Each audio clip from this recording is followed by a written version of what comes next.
오늘 하루 이슈의 중심 최경영의 최강시사. 네, 민주당 경선의 최대 승부처 이번 주말 호남 경선 앞둔 각 후보 캠프 발걸음 분주할 수밖에 없고요. 경선 앞둔 추석 명절 민심 어떻게 읽고 있는지 호남 승부 전략은 뭘까요? 더불어민주당 이낙연 후보 캠프 연결돼 있습니다. 홍영표 공동선대위원장입니다. 안녕하세요. 네, 안녕하세요. 홍영표입니다. 예, 추석 명절 잘 보내셨습니까? 바쁘셨을 것 같습니다. 바쁘게 지냈습니다. 네. 예, 민심을 좀 많이 청취를 하셨을 텐데 어떤 말씀 주로 들으셨습니까? 네, 아무래도 뭐 코로나 상황이 계속되고 있어서 예, 참 어려운 분들이 많습니다. 특히 자영업자 이런 분들이 거의 이제 버티는데 한계에 왔다 이런 이야기를 많이 들었고요. 예.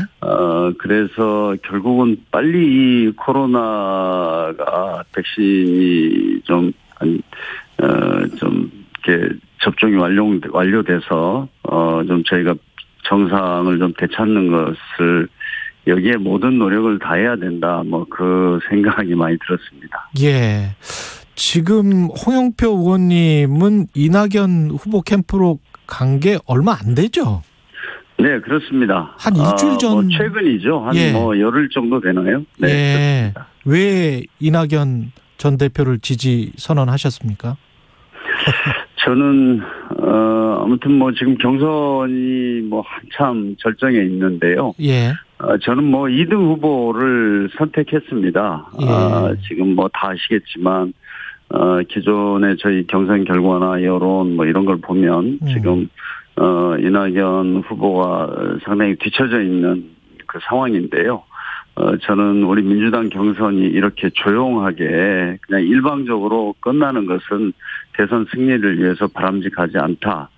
이런 생각을 하게 됐고 예. 또 하나는 이낙연 후보만이 그 본선에서 중도층에 대한 확장성을 갖고 대선을 승리할 후보다. 그리고 그런 것을 해낼 수 있을 어떤 경륜과 능력 그리고 도덕성 뭐 이런 비전 이런 것들을 가지고 있는 분이다. 이분이 민주정부 사기를 열어야 된다. 이런 판단에서 지지하게 됐습니다. 그 이재명 후보 캠프로 합류한 이른바 친문 의원들도 꽤 있단 말이죠. 많죠. 네, 뭐 지금 저희 당에서는 친문으로 네. 이렇게 네. 나눠서 평가하기는 어려울 겁니다. 왜냐하면 예. 저희 민주당이 어떤 그런 과거에 뭐 친문, 반문, 비문 이런 것은 많이 없어졌지 않습니까? 예. 그래서 지금은 가치와 철학, 정책, 뭐 노선 이런 걸 놓고 늘 판단을 하는 거죠. 그래서 예. 네, 저는 뭐 그렇게 보고 무엇보다도 대선에서 저희가 승리를 해야 되기 때문에 예. 또 본선에서 경쟁력을 갖고 이길 수 있는 후보가 누구냐 뭐 이런 것들을 가지고들 많이 판단을 하는 것 같습니다. 그렇지 여기가 뭐 친문이니까 다 가고 뭐 그런 건 아니라고 봅니다. 예. 근데 이제 본선에 진출하기 위해서는 결국은 이제 지지율인데 이게 네. 지금 말씀하신 대로 약간 좀 상당히 뒤쳐져 있는 거죠. 50%가 넘었고 30%대이기 때문에. 그렇죠. 예. 네네. 근데 이제 호남이 분수령이라고 하는데 이게 민주당 권리당원의 30%가 이 지역에 있단 말이죠. 20만 명. 맞습니다. 네, 거의 뭐 20만 명이죠. 네. 어느 정도를 확보해야 어떤 네. 역전의 계기가 되는 건가요? 이낙연 후보 캠프 입장에서는? 1차적인 목표는 일단 예. 이재명 후보가 다시 호남에서 50% 이상 압도적인 지지를 받는 것을 막는 게 저희들의 이제 1차적인 목표이고요. 예. 지금 저도 뭐 추석 전에 그리고 또 뭐 추석 기간에도 계속해서 뭐 상황도 점검하고 그랬습니다만 호남에서 일단은 저희들은 좀 조심스럽지만 이길 수 있다 이런 판단을 최종적으로 하고 있습니다. 네. 이길 수 있다는 게 네. 그 숫자로 만약에 말씀을 해 주신다면 가령 뭐 우리가 50을 넘을 수 있다 또는 우리가 한 40이고 저쪽이 이재명 후보 캠프 쪽이 아마 한 40대 초반일 것이다. 우리가 40대 중반 어떻게 예상을 하고 있는지 그게 제가 궁금해요. 볼 때는 한 40%에서 하여튼 5% 안팎으로 차이가 나지 않을까 이렇게 보고 있습니다. 40%에서 5% 안팎으로. 그러니까 어떤 쪽은 40% 중반을 하고 어떤 쪽은 40% 초반을 할 것이다. 그렇죠. 네. 대략 그렇게 보고 있고요. 그렇게 되면은 제가 아마 이제 캠프에서 또 다른 분들은 현장의 바닥의 분위기나 이런 것들 이렇게 직접 점검을 하는 분들은 압도적으로 이긴다 이러는데 전 좀 보수적으로 보고 싶습니다. 현장에서는 압도적으로 이긴다 이렇게 이야기를 하고 있고요. 그러면 40% 중반이 이낙연이고 40% 초반이 이재명이면 그러면 어떤 역전의 발판을 마련할 수 있다 이렇게 숫자적으로는 나옵니까? 앞으로의 경선 일정이나 이런 거 봤을 때? 네. 지금 여러 가지 이제 저희들이 권리당원 당원들이 있고 또 선거인단이 있지 않습니까? 이번에 호남의 결과가 다른 지역에도 영향을 미칠 수밖에 없고 또 이제 수도권이나 이쪽이 이제 결국은 결정을 하게 될 텐데 거기에서 호남의 이제 향방이 결국은 이번 경선을 가름짓는다 이렇게 생각합니다. 저도 다니면서 호남에서 이낙연 후보가 다시 5대3으로 치면 민주당의 경선은 여기서 이제 끝나는 거죠. 사실상 그렇게 보고 있습니다. 그렇군요. 그래서 호남에서 또 대선 승리를 위해서라도 이번에는 이낙연 후보에게 좀 표를 줘서 결선을 하게 하고 그래서 민주당의 경선이 좀 더 국민들의 관심과 참여를 끌어내는 역동적이고 치열한 경선이 될 수 있게 만들어달라. 그렇게 말씀드리고 있습니다. 호남이 어떤 전략적으로 전술적으로 민주당 경선을 재밌게 하기 위해서 이낙연 후보의 손을 들어줘야 된다라는 그런 입장 말고 다른 어떤 호남이 이낙연 후보의 손을 들어줘야 되는 특별한 이유가 있습니까?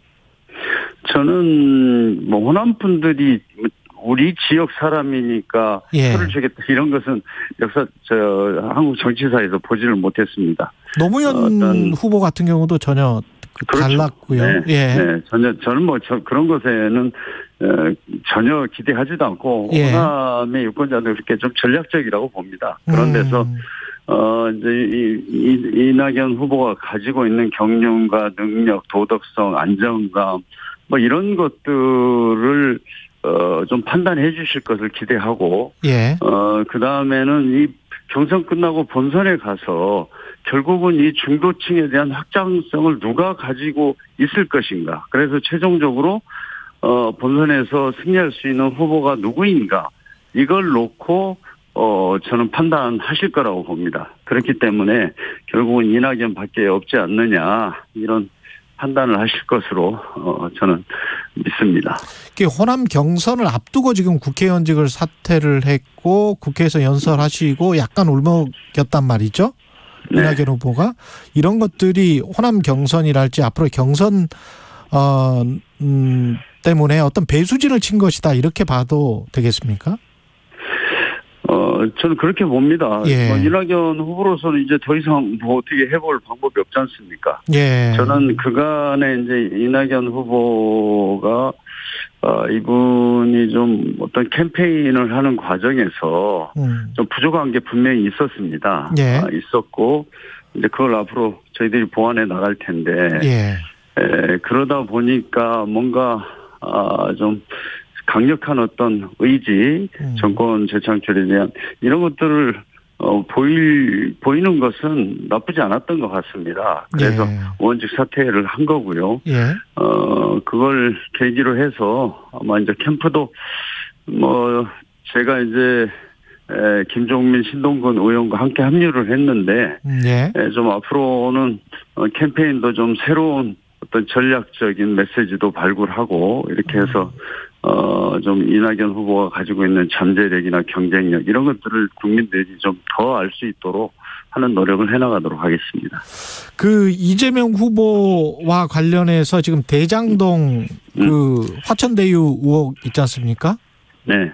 이거는 어떻게 판단하고 계세요? 이낙연 후보 측에서는? 저는 일단 뭐 저희가 이재명 후보께서 지금 나는 결백하다 이렇게 이야기를 하고 계시지 않습니까? 예.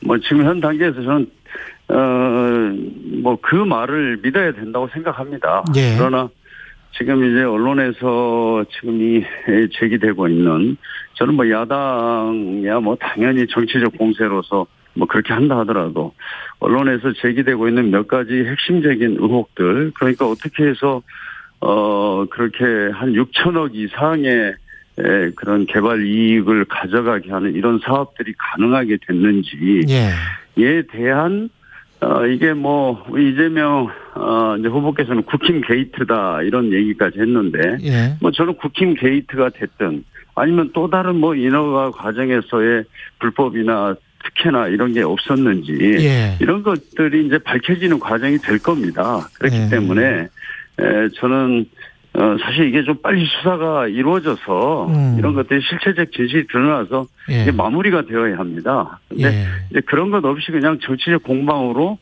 많이 오가는 것은 바람직하지 않고요.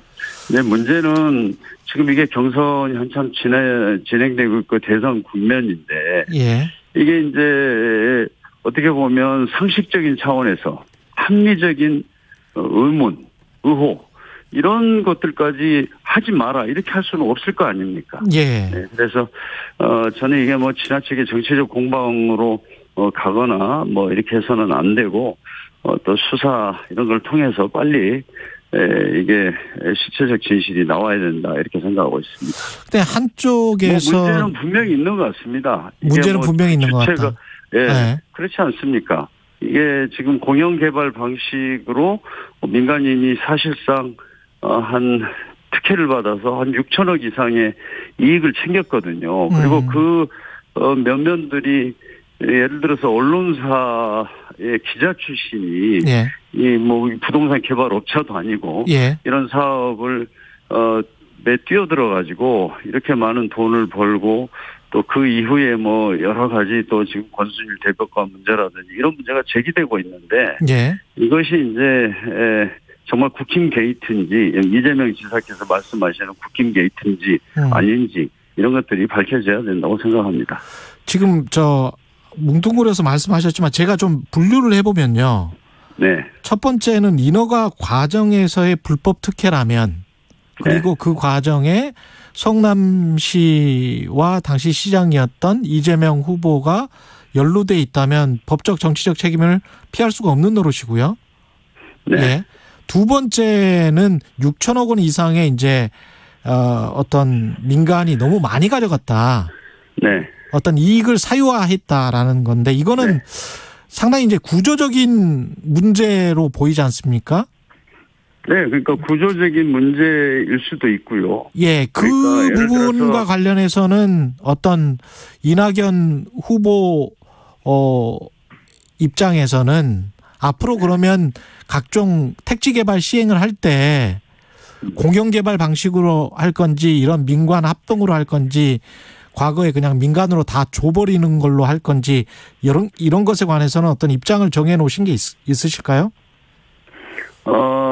이게요. 예. 저는 이제 인천 출신 국회의원 아닙니까? 예. 대표적으로 인천 송도라는 데가 있습니다. 예. 인천 송도가 이런 방식의 개발을 굉장히 많이 했습니다. 이런 방식이라면 민간 합동. 그렇죠. 예. 그러니까 예를 들어서 인천에서는 맨 처음 뭐 굉장히 오래된 얘기죠. 한 15년, 20년 됐는데 예. 이제 송도를 개발하면서 이게 경제 자유구로 하자. 그런데 여기를 개발할 수 있는 능력이 우리나라는 없으니까 뭐 게일 인터내셔널이라는 외국계 부동산 제가 볼 때는 뭐 브로커 같은 사람을 이렇게 유치해서 예. 전 세계에 다국적계 본사를 유치하겠다 해서 시작을 했는데 결국은 아파트만 잔뜩 짓고 그 사람은 그냥 어마어마한 돈을 벌고 뭐 그런 것들이 있었거든요. 그래서 이 방식이 전혀 이제 문제가 돼서 그 뒤로는 뭐 SPC를 시가 직접 만들고 이런 과정들이 있습니다. 여기서 다 설명을 못 드리겠지만. 예. 그런데 그런 것들을 다 감안해도 하여튼 지금 대장동의 문제는 의혹을 제기하는 사람들을 입을 막을 수가 없을 것 같아요. 예. 하여튼 그렇고 저는 이 공영 개발 방식을 그래서 지난번에 우리가 2월 달에 부동산 정책을 발표할 때 예. 지난번 토지를 이렇게 이제 정부나 그 지자체가 공공 개발을 할 때 이걸 이제 토지는 공공기관에서 그걸 매입을 해서 이것을 민간인들한테 이게 택지로 분할해서 매각해서 거기서 어마어마한 돈을 벌었지 않습니까? 예. 그게 이제 문제가 돼서 대책을 이미 그걸 마련했을 거예요. 2월 달에. 잘 보시면.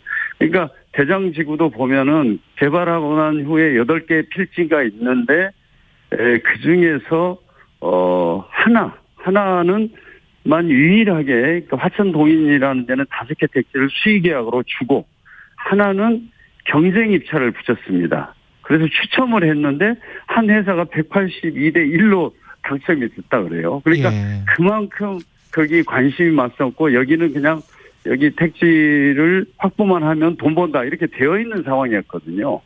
이제 그래서 그런 것들이 문제가 되지 않겠습니까? 그래서 이 부분은 뭐 지금 이제 사실관계들이 확인이 안 된 상태에서 저는 이걸 정치권에서 이렇게 많이 이야기하는 것은 별로 좋지 않고 그러나 이런 제기되는 합리적이고 상식적인 어떤 의혹에 대해서는 관계자들이 빨리빨리 자료도 내놓고 이야기를 하면 된다고 봅니다. 그리고 그것도 누가 이제 거기 만약에 불법이나 특혜가 있었다면 누가 제대로 말하겠어요. 그러니까 이제 수사를 할 수밖에 없는 거죠.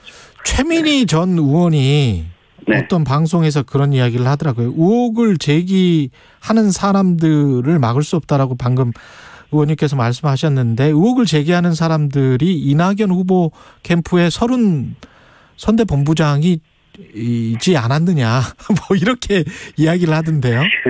그거는 이제 저는 제가 선대위원장으로서 좀 캠프 내에서 절대로 이것은 우리가 실체적인 어떤 증거라든가 구체적인 증거라든가 실체적인 어떤 사실관계 확인을 하지 않으면 이거는 이제 우리가 그렇게 할 수는 없는 거고 그렇게 해서도 안 된다고 봅니다. 그러나 이게 지금 시작되는 과정, 진행되는 과정. 그러니까 이제 맨 처음에 한 언론사가 얘기하니까 그 언론사 손대라 이렇게 했는데 지금 모든 언론이 이것에 대해서 취재를 하고 있어서 저는 이제 그것을 어떻게 저희들이 막겠습니까? 알겠습니다. 중도 확장성에서 이낙연 후보가 그 강점이 있다라고 계속 강조를 해 주셨는데요. 구체적으로 어떤 중도 확장성을 말씀하시는지. 그러니까 이제 지금 저는 요즘에 이제 세계